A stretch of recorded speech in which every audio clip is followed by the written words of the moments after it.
कहानी की शुरुआत होती है बैंगलोर से। बात 23 अक्टूबर 2018 की। बैंगलोर में मौजूद Oracle customer care service company में रात के लगभग 11:45 पर जहां वहां का तमाम नाइट शिफ्ट का स्टाफ मौजूद था और अपना अपना काम कर रहा था, तभी वहां पियून एक स्टाफ के पास जाता है और कहता है, आपसे मिलने के लिए 2 लोग आए हैं। वो नीचे वेटिंग रूम में आपका इंतज़ार कर रहे हैं। पहले तो इस शख्स को लगता है कि अभी इस वक्त कौन हो सकता है। फिर वो सोचता है कि शायद उसका कोई दोस्त है जो पास की ही कंपनी में काम करता है और उससे मिलने आया होगा। ओरेकल कंपनी का ये एम्प्लॉय वेटिंग रूम की तरफ बढ़ने लग जाता है। जैसे ये वेटिंग रूम पहुंचता है तो वहाँ ये 2 आदमियों को बैठे हुए देखता है। वे दोनों के दोनों हट्टे कट्टे लंबे चौड़ी कदकाठी के थे और वो बिल्कुल भी इस शख्स के दोस्त नहीं थे। ये मन ही मन सोच रहा होता है कि ये लोग कौन हैं। तभी उन दोनों में से एक शख्स उठता है और इस ओरेकल एम्प्लॉय के सामने अपना हाथ बढ़ाता है और कहता है, हेलो मिस्टर तरुण। ये सुनते ही इस ओरेकल एम्प्लॉय के चेहरे की हवाइयाँ उड़ जाती हैं, क्योंकि ये नाम उसने 15 साल बाद सुना था। पिछले 15 सालों में उसने ये नाम किसी के भी जुबान से नहीं सुना था। इन 15 सालों में इस ओरेकल एम्प्लॉय की पहचान सिर्फ एक ही नाम थी और वो थी प्रवीण भटेले। उसके सारे दोस्त, ऑफिस का सारा स्टाफ, उसके सारे कलीग्स, उसके आसपास रहने वाले उसके पड़ोसी और यहाँ तक कि उसकी खुद की पत्नी और उसके बच्चे भी इस ओरेकल एम्प्लॉय को प्रवीण भटेले के नाम से ही जानते थे। प्रवीण भटेले अब एकदम शॉक में था। वह एकदम अपनी ही जगह पर सन्न खड़ा था, मानो उसके दिमाग ने काम करना बंद कर दिया हो। और इसी बेसुधी में उसका हाथ मानो अपने आप उस हट्टे कट्टे शख्स की ओर बढ़ जाता है जिसने उसे हेलो तरुण बोलकर अपना हाथ आगे बढ़ाया था। दोनों के हाथ मिलते हैं और वो शख्स प्रवीण भटेले की उंगलियों को टटोलने लग जाता है। वो उसके हाथ की उस उंगली को ढूंढ रहा होता है जिसमें हम अंगूठी पहनते हैं, यानी कि रिंग फिंगर। जैसे ही उसे पता चलता है कि प्रवीण भटेले की रिंग फिंगर टूटी हुई है और बाकी उंगलियों के मुकाबले थोड़ी टेढ़ी है, वो तुरंत समझ जाता है कि ये प्रवीण भटेले नहीं बल्कि तरुण जिनराज है और कहता है, चलिए तरुण साहब, अब आपका खेल खत्म। चलिए वापस अहमदाबाद चलते हैं। तीनों बिल्डिंग से नीचे उतरते हैं और नीचे खड़ी पुलिस की गाड़ी में बैठकर अहमदाबाद की ओर चल देते हैं। अब आप सोच रहे होंगे कि ये 2 हट्टे कट्टे लोग कौन थे जो प्रवीण भटेले को तरुण जिनराज कह के बुला रहे थे और पुलिस की गाड़ी में बिठाकर कहीं अहमदाबाद ले गए। तो हम आपको बता दें कि ये 2 लोग और कोई नहीं बल्कि अहमदाबाद पुलिस की क्राइम ब्रांच की टीम के ये 2 ऑफिसर्स थे जो बैंगलोर तरुण जिनराज यानी कि प्रवीण भटेले के लिए ही आए थे और उसे गिरफ्तार करके वापस अहमदाबाद ले गए। पर एक ही शख्स के 2 नाम कैसे हो सकते हैं? तो इसका जवाब ढूंढने के लिए चलिए 2018 से 15 साल पीछे चलते हैं और हम पहुंच जाते हैं 14 फरवरी 2003 वैलेंटाइंस डे के दिन। इस दिन एक ऐसा क्राइम हुआ था जिसे ढूंढते ढूंढते पुलिस 15 सालों में अहमदाबाद से बैंगलोर आ पहुंची थी।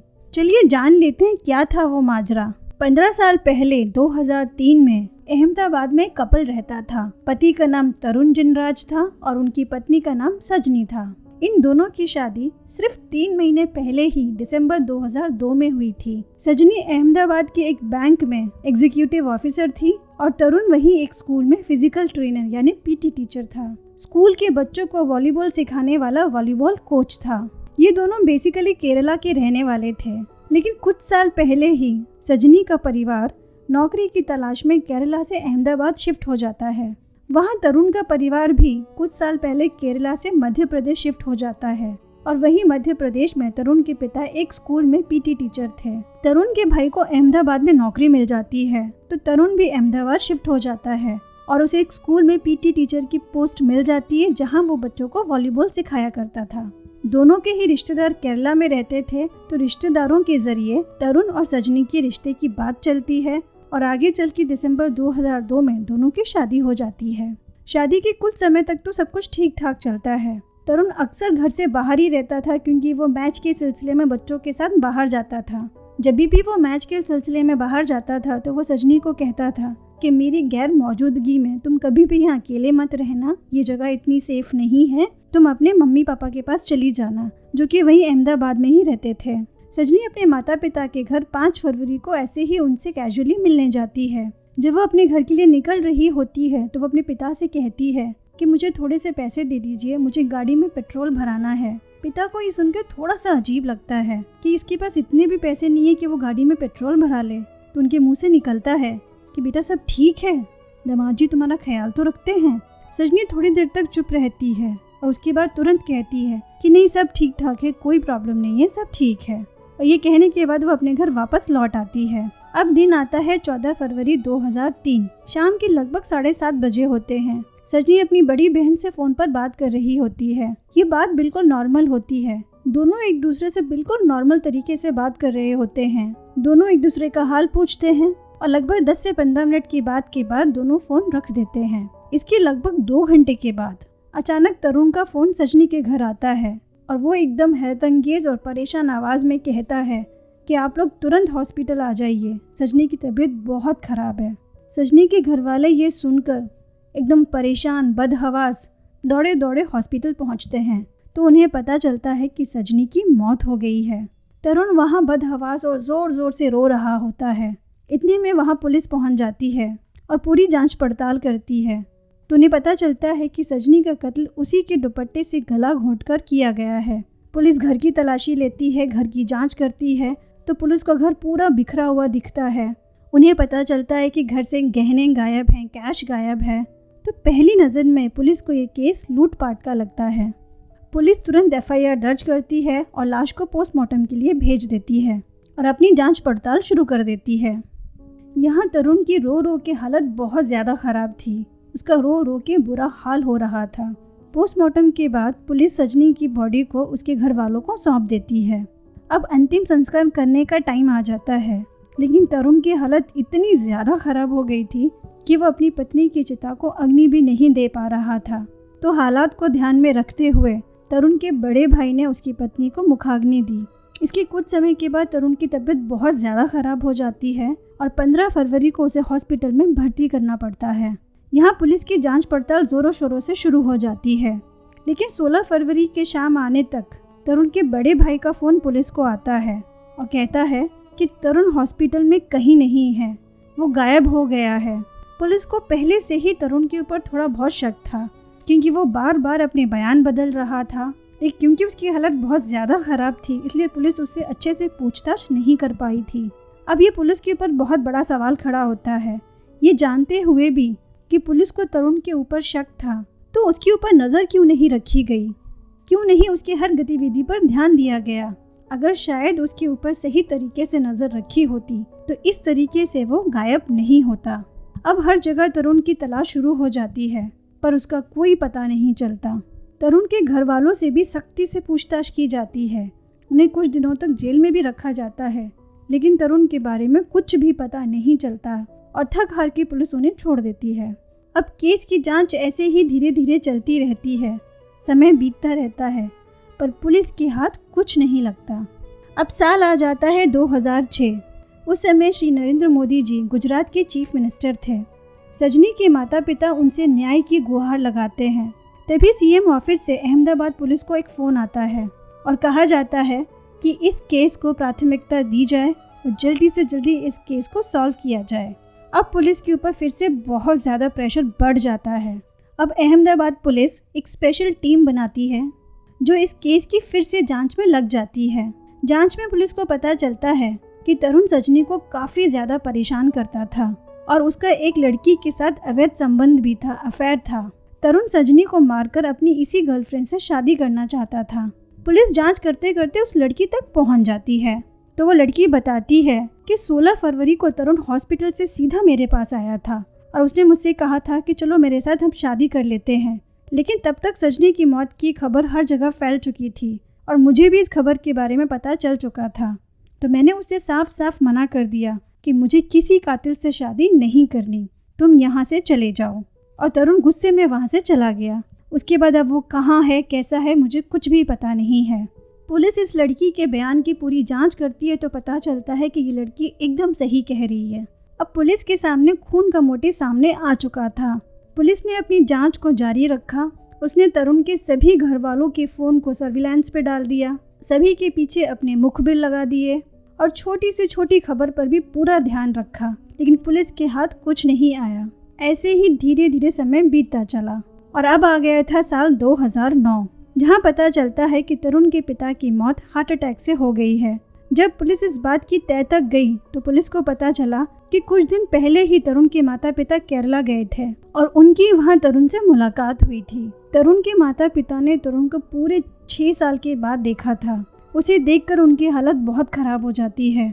वो तरुण को फौरन कहते हैं कि तुम यहाँ से चले जाओ, पुलिस तुम्हें ढूंढ रही है, तुम अपना ध्यान रखना और चौकन्ने रहना। ये सुनकर थोड़ी देर के बाद तरुण वहाँ से चला जाता है। तरुण के वहाँ से जाने के बाद दूसरे दिन ही तरुण के पिता की हालत बहुत ज़्यादा खराब हो जाती है और हार्ट अटैक की वजह से उनकी मौत हो जाती है। पुलिस और आगे पीछे हाथ पैर मारती है और जांच करती है, पर इस खबर के अलावा पुलिस के हाथ और कुछ नहीं लगता। अब धीरे धीरे समय बीतता जा रहा था और समय बीतते बीतते साल आ जाता है 2016। अब एक नए ऑफिसर को इस केस की बागडोर संभालने को दी जाती है। वो इस केस को खंगालना शुरू करता है और केस से रिलेटेड अपडेट लेना शुरू कर देता है। तो उसे पता चलता है कि तरुण के पिता की मौत 2009 में हार्ट अटैक की वजह से हो गई है और उसकी माता मध्य प्रदेश में मंदसौर में कहीं रहती हैं। उस ऑफिसर ने इस केस की जांच को और आगे बढ़ाया और उसी लड़की से संपर्क किया जो कभी तरुण की गर्लफ्रेंड हुआ करती थी। तो उस लड़की ने बताया कि मेरी तरुण से कोई बात नहीं हुई है, लेकिन मेरे कुछ दोस्तों ने तरुण से मिलती जुलती शक्ल के इंसान को कुछ समय पहले दिल्ली में देखा था। फिर पुलिस एक टीम बनाती है, उसे दिल्ली भेजती है आगे की जांच के लिए। थोड़े ही समय में पुलिस को पता चलता है कि तरुण की माँ भी थोड़े समय पहले दिल्ली में ही मौजूद थी और इसके आगे पुलिस को कुछ भी पता नहीं चलता। लेकिन हाँ, अब पुलिस ये संतुष्ट हो चुकी थी कि तरुण अभी भी जिंदा है, ना उसकी मौत हुई है और ना ही उसने सुसाइड किया है और ना ही वो देश से कहीं भागा है, वो अभी भी देश के अंदर ही है। इस बीच उसको अलग अलग जगहों पे देखे जाने की खबरें बार बार सामने आईं। कभी वो गुजरात में देखा गया, कभी मध्य प्रदेश में देखा गया, कभी मुंबई में देखा गया, कभी बेंगलोर में देखा गया, तो कभी केरल में देखा गया। पुलिस ने इन 5 राज्यों में तरुण के जितने भी दोस्त थे, रिश्तेदार थे, उसके घर वालों के दोस्त, उनके रिश्तेदार, ऐसे लगभग 4000 लोगों के फ़ोन को सर्विलांस पे डाल दिया और बराबर चेक करने लगे कि इनमें से तरुण किसके संपर्क में है। लेकिन आगे चल के इतनी जांच करने के बाद भी पुलिस के हाथ कुछ नहीं लगता है। अब पुलिस अपना पूरा ध्यान तरुण की माँ की ओर लगाती है। पुलिस कहती है कि तरुण के पिता की मौत हो चुकी है और उसकी माँ अब बहुत बुजुर्ग हो चुकी हैं और बिल्कुल अकेली हैं, तो अपनी माँ से मिलने के लिए या उनसे संपर्क करने की तरुण ज़रूर कोशिश करेगा। अब पुलिस वालों ने अपना पूरा ध्यान तरुण की माँ की ओर ही केंद्रित कर दिया। तरुण की माँ का फ़ोन पहले से सर्विलांस पे तो था ही, लेकिन अब उसके सभी कॉल्स की डिटेल में जांच होने लगी। वो कब बात कर रही हैं, किससे बात कर रही हैं, कितनी देर तक बात कर रही हैं, पुलिस ने इन सब चीज़ों को नोट करना शुरू कर दिया। एक दिन तरुण की माँ को एक लैंडलाइन के नंबर से कॉल आता है और उस नंबर पर तरुण की माँ काफ़ी देर तक बात करती हैं।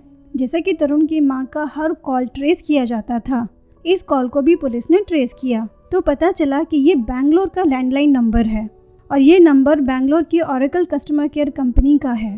अब क्योंकि इस नंबर पर तरुण की माँ की काफ़ी लंबी बात हुई थी, तो पुलिस ये सोचने पर मजबूर हो गई कि आखिर तरुण की माँ को ओरेकल कस्टमर केयर बैंगलोर से ऐसा क्या काम है जिसकी वजह से उन्होंने इतनी लंबी बात की।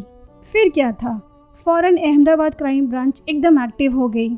उन्होंने फिर से एक टीम बनाई और 22 अक्टूबर 2018 को ये टीम पहुंचती है बैंगलोर। अब ये टीम वहाँ की लोकल पुलिस से मिलती है और इस केस के बारे में सारी जानकारी देती है। फिर वहाँ की local police Oracle customer care के HR डिपार्टमेंट से वहाँ काम करने वाले सभी एम्प्लॉयज़ की लिस्ट मंगवाती है। अब अहमदाबाद पुलिस इस पूरी लिस्ट को खंगालना शुरू कर देती है। एक एक नाम को बारीकी से देखा जाता है, तो उस पूरी लिस्ट में पुलिस को कहीं पर भी तरुण जिनराज का नाम नहीं मिला। लेकिन एक नाम देखकर पुलिस के कान खड़े हो गए और वो नाम था प्रवीण भटेले। पुलिस को लगा कि ये नाम उन्होंने कहीं तो सुना है, कहीं तो देखा है। तभी पुलिस को तुरंत ध्यान आता है कि जब वो तरुण की माँ की कॉल रिकॉर्ड्स को खंगाल रहे थे तो यही एक नाम था जिससे तरुण की माँ की सबसे ज़्यादा बातचीत होती थी। अब पुलिस को समझते देर नहीं लगती कि कुछ तो गड़बड़ है। आखिर ये प्रवीण भटेले तरुण की माँ से इतनी देर तक बात क्यों करता है और बार बार क्यों बात करता है? तो क्या था, बस पुलिस उसकी जांच में लग जाती है। जांच में पुलिस को ये भी पता चलता है कि तरुण की माँ न केवल प्रवीण भटेले से बात करती है बल्कि निशा नाम की एक औरत से भी बहुत ज़्यादा बात करती है। तो ऑफिस के डॉक्यूमेंट से पता चलता है कि निशा प्रवीण भटेले की ही पत्नी का नाम है।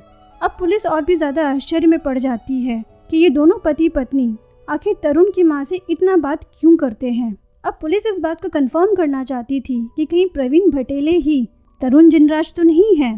तो पुलिस एक प्लान बनाती है और इस प्लान के तहत ही अगले ही दिन यानी 23 अक्टूबर को रात के 11:45 पर पुलिस के 2 ऑफिसर्स पहुंच जाते हैं ओरेकल कस्टमर केयर की ऑफिस में। ये पुलिस ऑफिसर्स ये कंफर्म करना चाहते थे कि कहीं प्रवीण भटेले ही तरुण जिनराज तो नहीं है, क्योंकि ये अच्छे से जानते थे कि कुछ समय पहले जब तरुण एक वॉलीबॉल कोच रहा करता था तो उस समय एक मैच के दौरान तरुण के सीधे हाथ की रिंग फिंगर की हड्डी टूट जाती है, जिसकी वजह से उसकी रिंग फिंगर बाकी उंगलियों के मुकाबले थोड़ी टेढ़ी हो जाती है। सिर्फ इसी खबर के दम पर पुलिस ऑफिसर्स ओरेकल ऑफिस पहुंच जाते हैं और जैसे ही वो प्रवीण भटेले को देखते हैं, इन्हीं 2 में से एक ऑफिसर सीधा अपना हाथ बढ़ाता है और कहता है, हेलो मिस्टर तरुण। प्रवीण भटेले अचानक से अपना असली नाम सुन के चौंक जाता है और भौचक्का रह जाता है और बेसुधी में अनकॉन्शियसली वो भी अपना हाथ बढ़ा देता है। जैसे ही वो अपना हाथ बढ़ाता है, पुलिस वाला उससे हैंडशेक करता है और उसकी उसी उंगली को टटोलने लग जाता है। तो उसे पता चलता है कि हाँ, ये बात बिल्कुल सही है, इस इंसान की भी वो उंगली टूटी हुई है और टेढ़ी है। अब क्या था, पुलिस को पता चल चुका था कि प्रवीण भटेले ही तरुण जिनराज है और तरुण जिनराज को वो वापस अहमदाबाद ऑफिस ले आती है। अहमदाबाद पहुंच के तरुण अपना जुर्म कबूल कर लेता है। अब सबसे बड़ा सवाल ये था कि तरुण जिनराज आखिर प्रवीण भटेले कैसे बना। तो तरुण बताता है कि प्रवीण भटेले नाम का उसका एक दोस्त था जो भोपाल मध्य प्रदेश में ही रहता था। तरुण कुछ समय तक उसके पास रहा था और उसने चुपके से उसका ड्राइविंग लाइसेंस, पासपोर्ट, इन सभी आइडेंटिफिकेशन डॉक्यूमेंट्स को स्कैन करके अपने पास रख लिया था और आगे चल के इन्हीं डॉक्यूमेंट्स का सहारा लेकर उसने अपने आप को तरुण जिनराज से प्रवीण भटेले में बदल लिया। जिसके बाद वो आगे चल के पूना में कुछ दिनों तक रहा, जहाँ उसकी मुलाकात निशा नाम की लड़की से हुई और आगे चलकर उससे प्यार हो गया और उसने उससे शादी कर ली। और इस तरीके से सजनी का कातिल, उसी का अपना पति तरुण जिनराज पकड़ा जाता है।